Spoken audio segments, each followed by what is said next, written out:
Machine learning algorithms generally fall into four broad categories. 1. Supervised learning. 2. Unsupervised learning.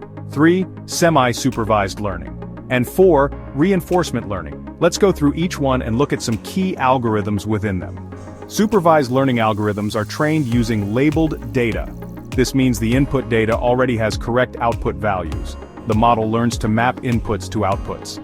Common supervised learning algorithms include linear regression, logistic regression, decision trees, random forests, support vector machines, SVM, k-nearest neighbors, KNN, and gradient boosting machines like XGBoost and LightGBM. The pros of supervised learning are that it is effective for prediction tasks where labeled data is available.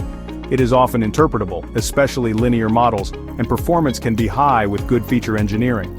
However, supervised learning requires large amounts of labeled data, may not generalize well if overfitting occurs, and is sensitive to noise in labels. Use supervised learning when you have historical data with labels, such as for sales forecasting, spam detection, or medical diagnosis.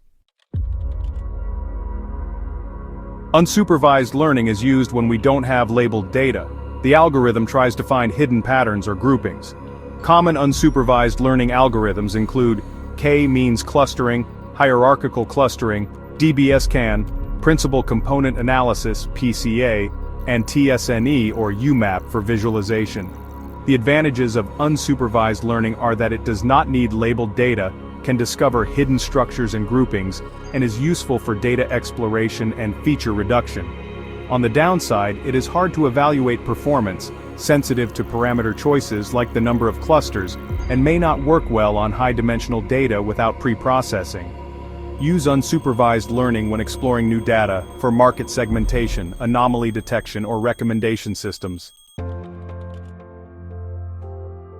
This approach lies between supervised and unsupervised learning.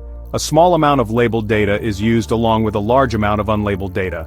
Self-training, label propagation, and graph-based methods are common semi-supervised learning techniques. Pros of semi-supervised learning include reducing the need for labeled data and leveraging large amounts of unannotated data. However, it can propagate errors from incorrect labels and requires careful tuning and validation. Use semi-supervised learning when labeled data is expensive or limited, such as in medical imaging or document classification. Reinforcement learning is a different paradigm where an agent learns to make decisions by interacting with an environment to maximize cumulative reward. Common reinforcement learning algorithms include Q-learning, deep Q networks, DQN, policy gradient methods, and proximal policy optimization, PPO.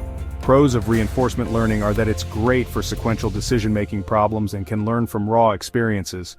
On the downside, it has a high computational cost, requires a lot of interaction data, and can be unstable and hard to tune. Use reinforcement learning in robotics, gaming, resource management, and recommendation systems with feedback loops. Here's a quick summary comparison. Choosing the right algorithm depends on the nature of your data. Is it labeled or not? The problem type. Are you classifying, predicting, or exploring? The resources available. Time, computing power, labeled data, and interpretability needs. Do you need explainable models? Start simple, then scale. It's often better to test several algorithms and compare performance.